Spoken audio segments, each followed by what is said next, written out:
सध्या राज्यात महापालिका निवडणुकीची रणधुमाळी सुरू आहे। अशातच तमिळनाडूमधील भाजपचे नेते के अण्णामलाई यांनी केलेल्या एका वक्तव्याची सध्या राजकीय वर्तुळात चर्चा होत आहे। मुंबई हे महाराष्ट्राचं शहर नाही असं वक्तव्य के अण्णामलाई यांनी केलं आहे। त्यानंतर मुंबईत झालेल्या सभेत राज ठाकरे यांनी के अण्णामलाई यांच्यावर टीका केली। अशातच राज ठाकरे यांनी केलेल्या टीकेला के अण्णामलाई यांनी उत्तर दिलं आहे। ते नेमकं काय म्हणालेत हे या व्हिडिओच्या माध्यमातून जाणून घेऊयात। नमस्कार, मी प्रियांका कुलकर्णी, आपण पाहत आहात Loksatta live.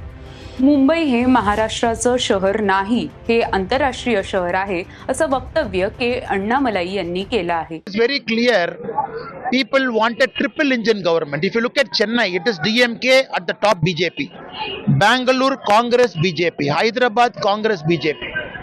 Here we are looking at the only city in our country where a triple engine sarkar is possible. Modi ji at the center, Devendra Fadnavis at the state, and the BJP mayor and BMC.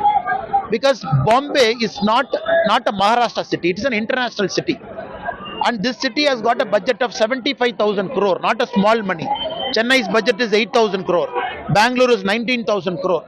You need good people sitting in the administration to manage the finance, to manage development. So I'm 100% confident in the next 5 years, we have a lot of program. Next 7 years, no slum should be in Mumbai. And we want to build the coastal link project. We want to build Patalo, complete underground connection between north and south. For everything to happen, a triple engine sarkar is important for Mumbai, in which our Tejinder Bhai will be a part of it with the blessings of our people. के अण्णामलाई यांच्या या वक्तव्यावर राज ठाकरे यांनी टीका केली। ते काय म्हणाले ते पाहूयात। काल परवाकडे कोणतरी एक तामिळनाडूमधून रसमलाई आली होती।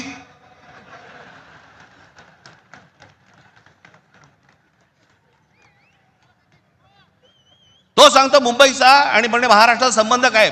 तुझा काय संबंध आहे इथे याचा? राज ठाकरे यांनी केलेल्या या टीकेला के अण्णामलाई यांनी उत्तर दिलं आहे। के अण्णामलाई म्हणाले, आदित्य ठाकरे आणि राज ठाकरे कोण आहेत जे मला धमकावतायत? मला शेतकऱ्याचा मुलगा असल्याचा अभिमान आहे। त्यांनी फक्त मला शिवीगाळ करण्यासाठी बैठका आयोजित केल्या आहेत। मला माहित नाही की मी इतका महत्त्वाचा का झालो आहे। काही लोकांनी लिहिलं की जर मी मुंबईत आलो तर ते माझे पाय छाटतील।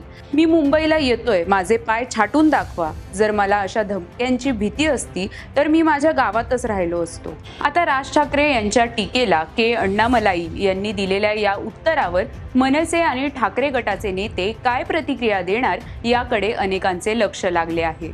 राजकीय, कला आणि इतर क्षेत्रातील बातम्या जाणून घेण्यासाठी लोकसत्ताच्या YouTube चॅनलला सबस्क्राईब करायला विसरू नका। पाहत रहा लोकसत्ता लाईव्ह।